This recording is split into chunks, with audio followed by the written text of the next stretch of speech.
Okay. Welcome, Joe. Thanks for joining me to talk about your new book, Beyond the NES, which you so kindly sent me an advanced copy of. And the Kickstarter just launched yesterday, right? And has already Yep. like doubled what you were hoping to get. Is that? Yeah, it's at I think around 230% funded right now. Ooh, So, yep, super doing pretty well. exciting. Yeah, so when you got this idea to write this book, what was the initial like reason behind it? Like, I know you said you had done some stuff with games on YouTube before, but where does this idea to go beyond the NES and look at Famicom games, where does it come from? How did it strike you? Yeah, so I grew up with the NES, right? I was that kid who spent pretty much my entire allowance going from rental shop to rental shop, renting all of the NES games around town Yeah. so that I could play everything. 90s came around. I became the guy with all the emulators, trying everything that I had missed as a kid. And so got to a certain point where it's like, oh no, I'm out of childhood games to try, right? And then I kind of came to discover in the kind of around 2010 that it's like there are way more Japan only games than I initially realized, right? I knew there were some, but I'm like, there's hundreds of games that only came out in Japan. And I always kind of had this mindset that, oh, yeah, but they're all in Japanese. I won't be able to understand them, Right. whatever. And then there was kind of this weird idea that it's like everything in Japan didn't come to the US because it was bad. And like with all of that together, like kind of had never really thought to look into it, but once I started looking in, I'm like, oh wow, there's actually a lot of really amazing games that didn't hit the West for many different reasons that have nothing to do with quality. In fact, some of the best games I've played on 8-bit are Japan only. And so that's kind of started that deep dive into like, how can I, as a Westerner who doesn't speak English, get the most out of the Famicom? Yeah. Well, so Japanese, like, yeah, did you study it a little bit? Like, how did you break into that? Was it only through translation, like fan translations? Yeah, how did that process start? So I like to say that I can read Japanese at like a 3-year-old preschooler's level, Okay. right? Like there are actually these little Japanese readers meant for preschoolers that I have ordered off of Amazon, and I can read through those for the most part, right? And it's like, okay, cool. But beyond that, like it really just gets me enough information that I can read the text and then start diving into the tools, into the dictionaries, into translation apps and so on to kind of help me wrap my head around and understand what it is that I'm reading. So that's actually another one of those things that inspired me to not make a book about how to get the most out of the Japanese side of the Famicom, but instead a curated collection of all of the stuff that uses Japanese at my level, Okay. at the level in which you don't have to know the language to enjoy the games. Right. So while a lot of the time when you look into Famicom, you'll fire up a bunch of games and you'll be like, well, this is a text adventure. This is an RPG. This one starts with a big old cutscene. I don't know what to do, right? What I wanted to do was go through and curate the list of games that we could all enjoy without all of that. Yeah. And so when you sat down to, you know, write the book, what was the inspiration there? Was it like I want to make this easier for someone else who has the same kind of interest? Or is it more like you just want to share your excitement about the discovery of all of this stuff and be like, look at all of this awesome stuff? Is it a little bit of both, or just a way for you to kind of dig in more and find out more about these games? Yeah, so when I really started getting into the Famicom, um, I I came to realize two things about like the Western side of Famicom, uh, whether it be written or YouTube or anything. And the problems that I was running into is one, um, there were like 15 games that everyone talked about, Yeah. and the rest of it was completely untouched, right? So, like most people who have dove in know that yes, there was a Splatterhouse game that only came out in Japan on the Famicom. Yes, people know about Mr. Gimmick. People know about, these various games that really kind of were really good and pushed certain limits. And then the other thing that I would find is that um, when you did find comprehensive breakdowns of everything on the Famicom, um, there was a whole lot of games that you would just never really get anything out of because they were too much Japanese language, too difficult to play, and all of that. So out of my own desire to go in and learn everything that I could about the library, I found that the resources were really limited in that regard, Yeah. which is how I kind of started making my own. Since then, since I've started the project, I know Random Stranger on YouTube has done a fantastic job of going through and reviewing and documenting out the entire Famicom library. So he actually shows up in my book at one point as an interview with him. Yeah. Because his project has been really valuable. But when I started Beyond the NES, even the Fama Daily project hadn't existed. So there really was very little out there other than those key games that everybody knew about. Yeah. So in a way, you've kind of connected with some other, I guess, um, researchers, we could say, or content creators or something in that realm, right? Um, and was there some collaboration on the book itself? Because I mean, it's one thing to like write about the games, but then when you look at this thing, it's like the design and the level of detail is really impressive. So did you do all of Thank this you. like from So scratch? so this project is absolutely a 4 year labor of love for Okay. me. So the I wrote all but a couple of the reviews. I marked which reviews are guest reviewers.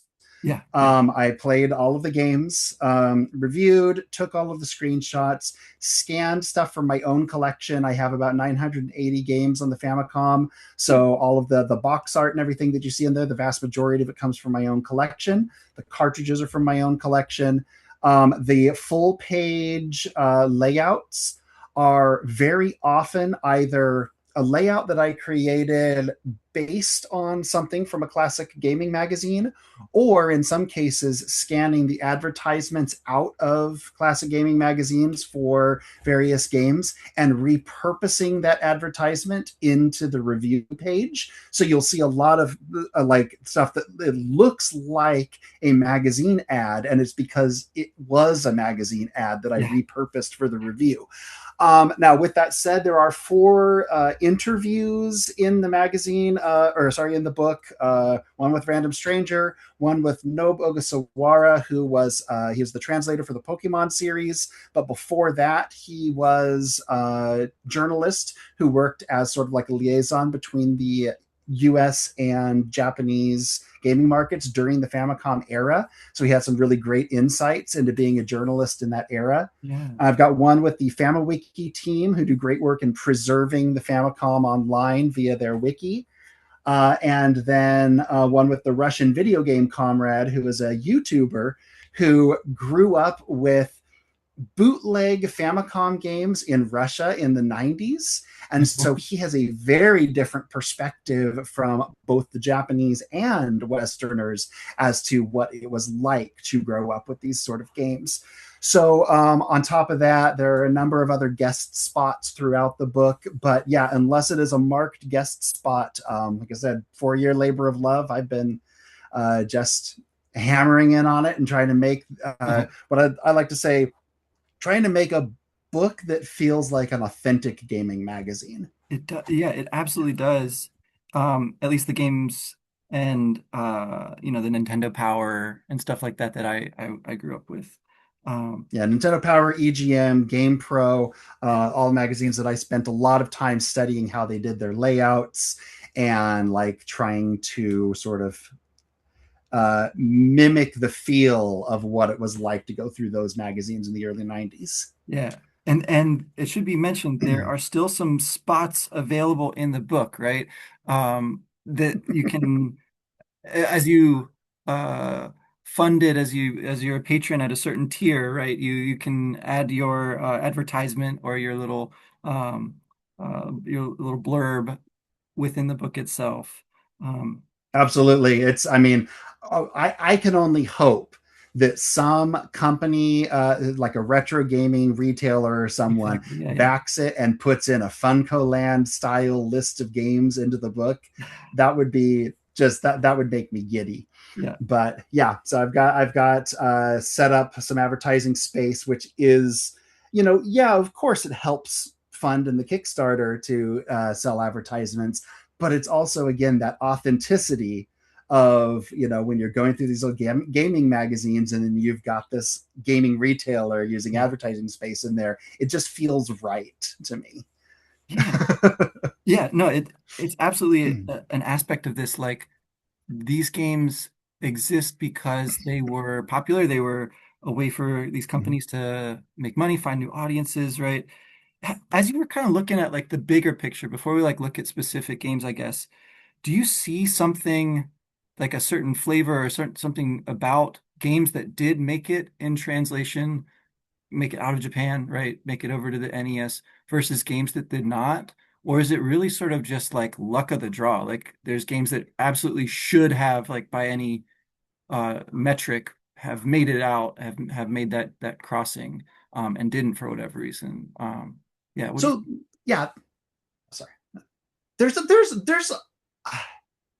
There's a wide variety of different answers to that question, Yeah, really. But if I were to boil it down, I would say that some games obviously didn't make it because they were either content or genre, which was very Japanese in nature. At that time, role playing games were very Japanese in nature. And so there are over 40 traditional JRPGs on the Famicom. We got Final Fantasy, Dragon Quest, and a handful of others. And the Japan got so many more, right? yeah, yeah, yeah. Um, Similarly, Sugoroku or Jinsei games, which are effectively digital versions of the Game of Life with all sorts of different skins, Mhm. was a huge thing in Japan that we really just didn't even see here, like the board game, right? Game of Life. Um, Baseball was so much bigger there, so there's like 3 times as many baseball games in Japan as there was here. Those are all the, and then of course there's like mahjong and stuff. So those are all of the ones that are like, yeah, people know that these, like when you go to a Famicom or to a Western gaming shop and they've got Famicom games, they'll have all that stuff sitting there on the shelf. And most Westerners are just kind of like, I don't know what to do with these, right?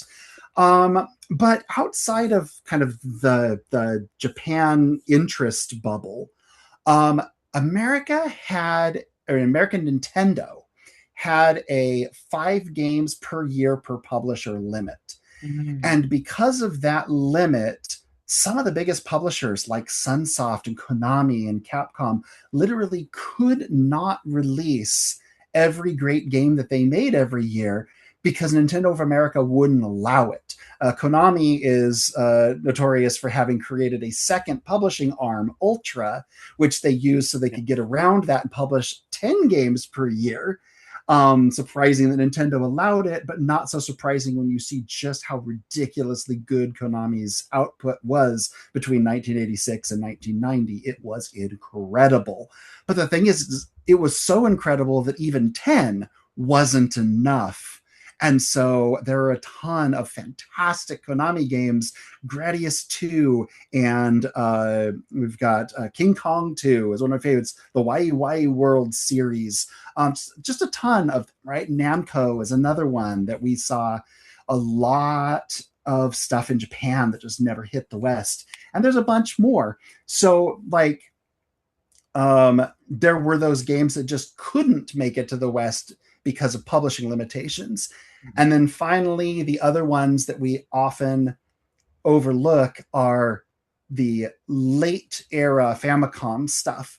So the as soon as the Super Nintendo came out in America in late '92, Nintendo died so fast. Yeah, yeah. Like, yeah, people still had their Nintendo, but nobody was buying games for it anymore. And that's why we have certain games like Little Samson and stuff, which came out in that late era that are now ridiculously expensive, is Mm. because no one was buying them.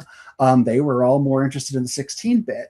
But Famicom games, we've got some really excellent stuff published all the way up through 1994, and some of the really like most impressive games on the system came out during that era. Yeah. And so stuff like Adventure Island 4, for instance, never came to the West because it just wouldn't have sold here. We kind of broke a rule with I think Kirby's Adventure was a really late era and did really well, but in a Okay. general case, the late era stuff stayed in Japan, and some of it's really good. And so there is an aspect of quality, but only in like a kind of as a byproduct of the five game rule, I guess you'd say, right? Like there's there's this whole concept of the kusoge game, right? The crap game, the feces game. Um, that yeah, I guess the the whole industry was still, I suppose, recovering from a um an overabundance of games that look one way on the box art and play something totally different, right? They are not up to a certain quality. And so I guess that's where the quality assurance, right, that Nintendo promises kind of comes in. But in Japan, it seems like that the five game limit is not a thing, right? So what is it about that? Is it just there's more of a like an appetite for even these kind of low quality games there? Are they just not that bad actually? Like maybe we're just too harsh on them and it's unfair. Like yeah, what do you think about that side of things? So during kind of, I think it was around 1986 to 1988 in Japan, there was definitely an influx of what the games that got coined as kusoge. But like to start, you asked, it's funny because as you asked that, you asked like two or three different questions, and I don't even know how much you realize that there are different questions in that same I don't know statement. much about But this topic, so yeah, please help enlighten but me, disentangle. to to the point of there being lots of there being that seal of quality Mhm. slash 5 game limit in the US. Um, Japan didn't have that. Yeah. It's true. And during that period of 86 to 88 in Japan, the lack of a seal of quality did lead to a whole lot of like there were music publishers and book publishers and everyone trying to get into the game and building low budget, what you would call low quality games.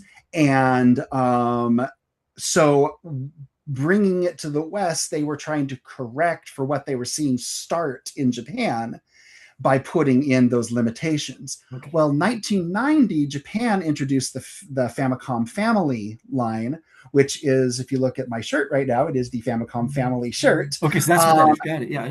this is the Nintendo seal of quality Ah, for Japan. okay. It just didn't show up until I believe it was 1990 in Japan, and then that sort of acted as that sort of guarantee that we're going to stop giving you garbage.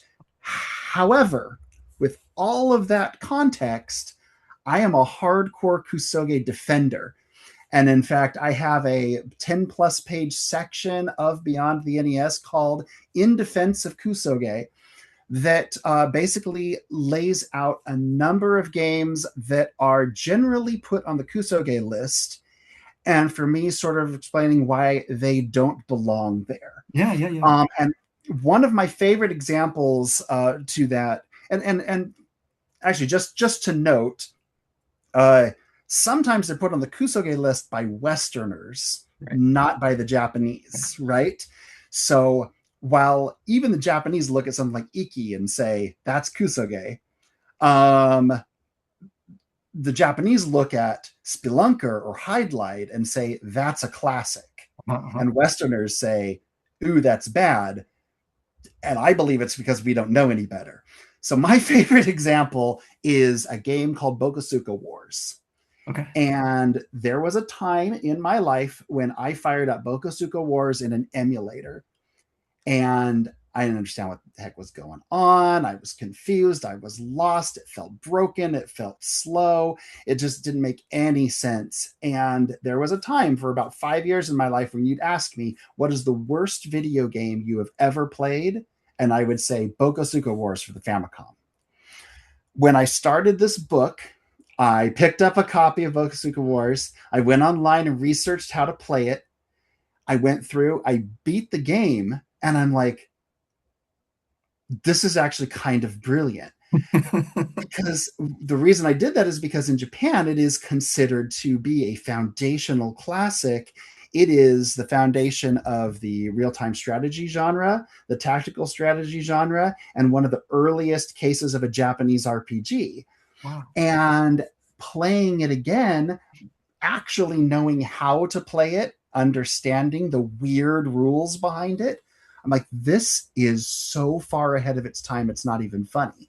And so I devoted a full 2-page spread of Beyond the NES Yeah. to giving other people that same experience. My story, the review, and then a breakdown on how to approach the game, how to play it, how to understand it, so that when other people fire it up, they don't say, this is one of the worst games I've ever played. They say, wow, this is a weird, unique, early foundational classic.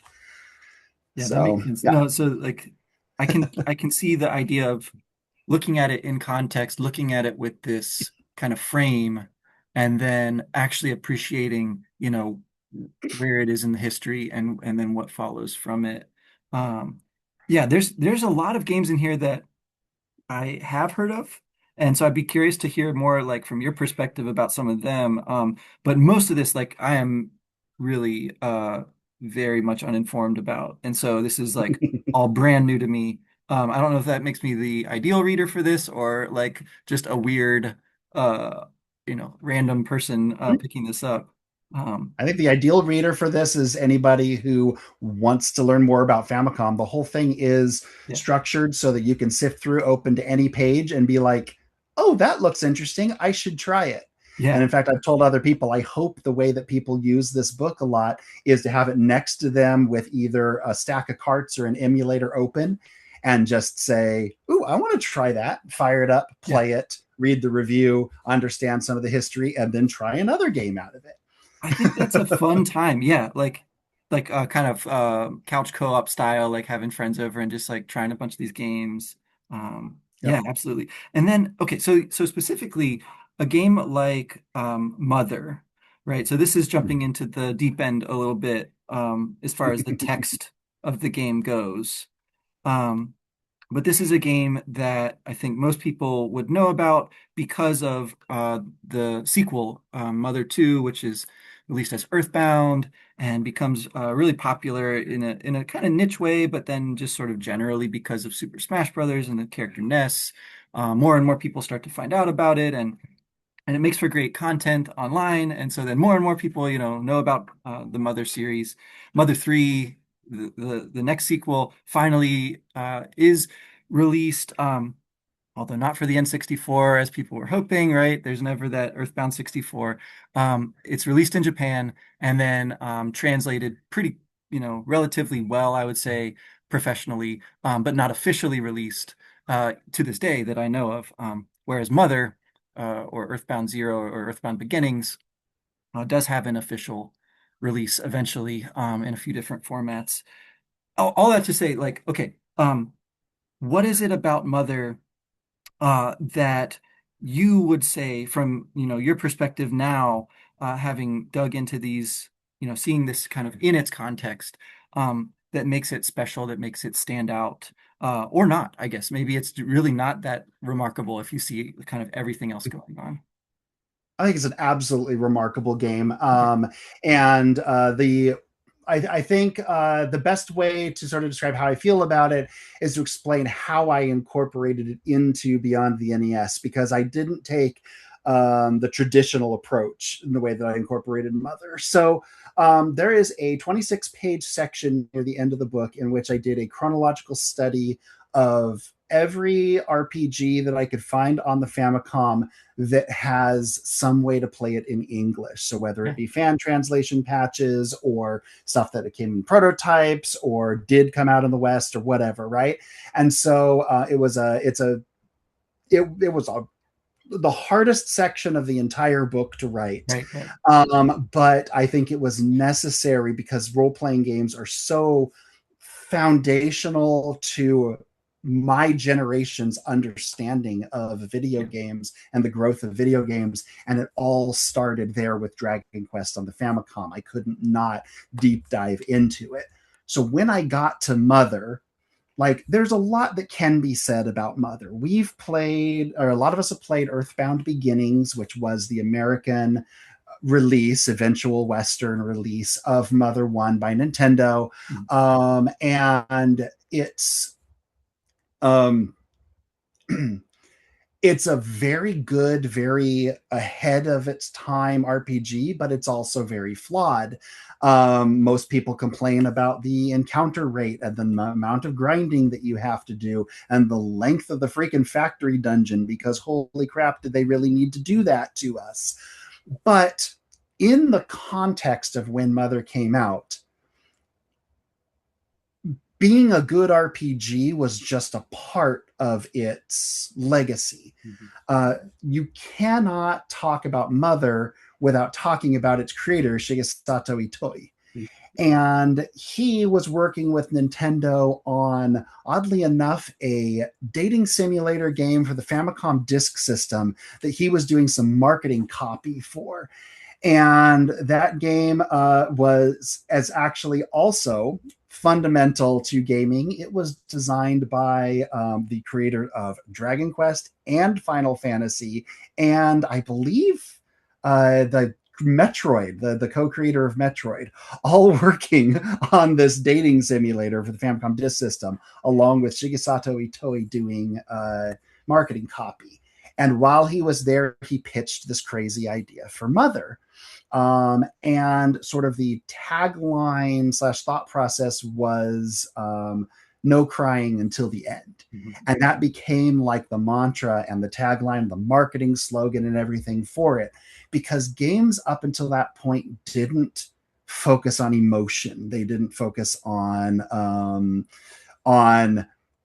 well, I mean, the only emotion they were focusing on was fun, laughter, Right. excitement, action, right? And here he is making this game that is humor, but also like it's solemn, Mhm. it's at sometimes sad, and the marketing slogan is no crying until the end.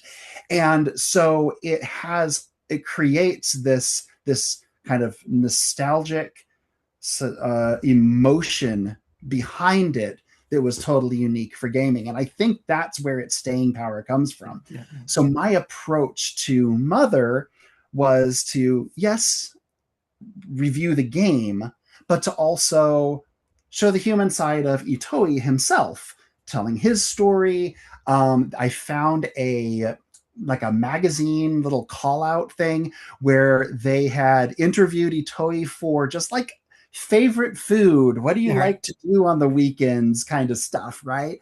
So I put that in there because it's like it kind of humanizes the creator and shows us who he was at that time as a person outside of video games. Yeah. And then in Itoi's office to this day at Hobonichi, which is the company that he owns now, Right. Right. there is a huge marketing poster for the American release of Mother that never happened.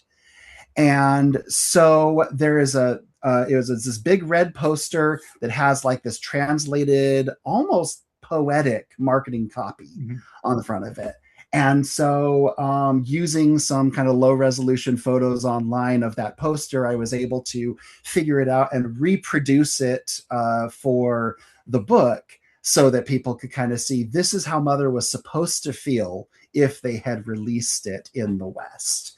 Cool. And so by doing that, I feel like we created a much more personal way of talking about Mother than just a review of the game itself. Yeah, a lot of this was new to me, and I'm like pretty obsessed with Earthbound, I would say. Like, so, I mean, this is pretty impressive. I feel like, yeah, there's this whole other side of the story of all these games that were so impactful for an American audience, which you only kind of get to by going through the portal of the Japanese language of the systems that existed in Japan at the time, right? And it is like very accessible now, right? At least in emulated form or with a little bit of digging around. And so the game you mentioned briefly there, Nakayama Miho no Tokimeki High School.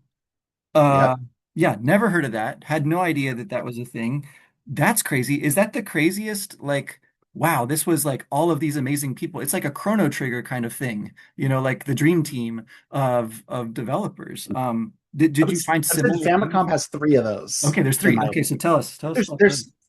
there's there's there's probably more than three, but there's three that I can immediately think of when you bring that up. And one is absolutely Tokimeki High School. Um, yeah, absolute dream team making a game that you wouldn't expect from any of them. Um, but then, so the second one that comes to mind is Tetris 2 plus Bombless. So we know Tetris 2 as being kind of a lesser attempt at a sequel to Tetris that kind of changed the formula just enough to make it play worse than the original Tetris.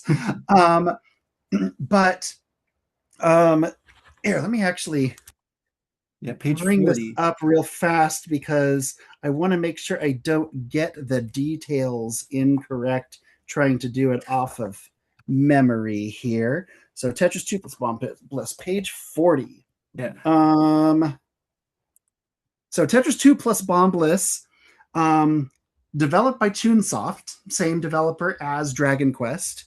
Uh-huh. Um, Hank Rogers and Alexei Pajitnov were the Tetris creators, but also Tsunekazu Ishihara, who is the creator of Pokemon, Masanobu Endo, Xevious, Druaga, a bunch of amazing games, and then a lot of the developers from the Dragon Quest series all got together to make a Tetris game.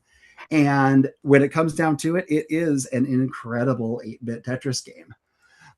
So that one was completely unexpected to have this dream team working on the sequel to Tetris. Um, Third one that I can immediately think of is Rampart. And that one, it took a while for me to even know it wasn't just a Japanese version of the same Rampart that we got in America, right?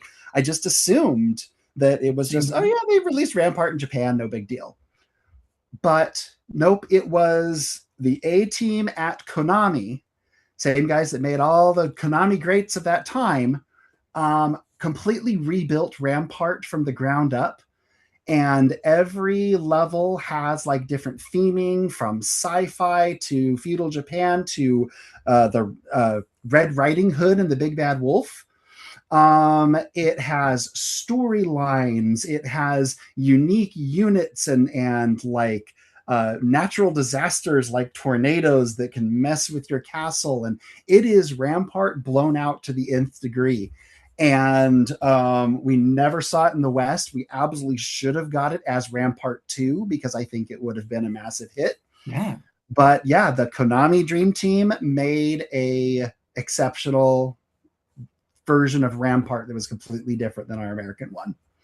So, So those are the three that come to mind right away. I mean, so yeah, there's just some gems. I mean, a lot of really interesting stuff, and then some like legitimately good games as well. And so, Yeah. we've got a few more minutes. I mean, I'm curious, like, where would you suggest, obviously, like buy the book, and then where would you suggest that people start? Like, what's the top few games to really like, um, you can't miss, if you're interested in this Mhm. whole topic. Oh boy, that in itself is an incredibly hard question because a lot of it really does come down to kind of like genre interests and so Sure. on. But for people who like the average, what's cool on the NES, Yeah. what would you look for in Famicom? One of the first ones that comes to my mind is Cocoron. So it is a side-scrolling shooter platformer made by Akira Kitamura, who was the creator of Mega Man and Little Cool. Samson. Cool. Um, Cocoron effectively plays like a semi-open world Mega Man, but you can completely customize your character, build him out of parts, like choose head, body, weapon, legs, and those parts have stats that affect their jumping, their style of movement. Some can fly, some can float on water. Each of the weapon types is different. There's a bunch of different things that change about how your character plays based on how you customize them. By the end of the game, you've like got an army of 8 characters that you have completely created, playing this kind of semi-open world Mega Man clone. Wow. It's very, very good game. Was going to come out in the West, both on the NES and the TurboGrafx, but the TurboGrafx system never got off the ground, or the TurboGrafx version never got off the ground anywhere, and the NES one was canceled. So that is a good first, want a good NES game to check out, check that one out. Okay. Okay. Um, One that I like to recommend, and it's a bit more. Some people love it, some people aren't so into it. But one of my personal favorites is King Kong 2. Right. You mentioned that. That Yeah. is King Kong 2 is actually the game that the very first review I ever made for Beyond the NES was King Kong 2, and I adore that game. And you could basically think of it as a top-down Zelda-like adventure game mixed with Rampage's smash 'em up nature. So you can destroy pretty much everything in the entire world. The world is structured. So Konami had a thing in 1986, 1987, where they liked to make open worlds with lots of secret passages. You can see it in the Goonies 2, you can see it in Metal Gear, and you can see it Hinotori, which is a Japan only one, and you can see it here in King Kong 2. But so it takes a little while to wrap your head around how the world is built, but once you do, I adore King Kong 2. It's a quick play. You can beat the whole game in less than 2 hours, and it's a whole lot of fun. So let's see. If I were to throw out one more, just to kind of hit the gamut of different types, I think it would be remiss of me to not mention Summer Carnival 92 Recca. If you like shmups, if you like high speed shoot 'em ups, Recca is a modern bullet hell shooter on 8-bit hardware. It's insane how ahead of the game that game is. So it was built, it's a very rare cartridge. It was only built for a traveling caravan festival in 1992. That was the only place that you could buy a copy. But that game is so ahead of its time. It is such an insane fast-paced shooter. The music is insane. It throws out all of the conventions that you expect to come from an 8-bit shooter and feels kind of beyond even what 16-bit was doing at the time as far as speed. Oh. It's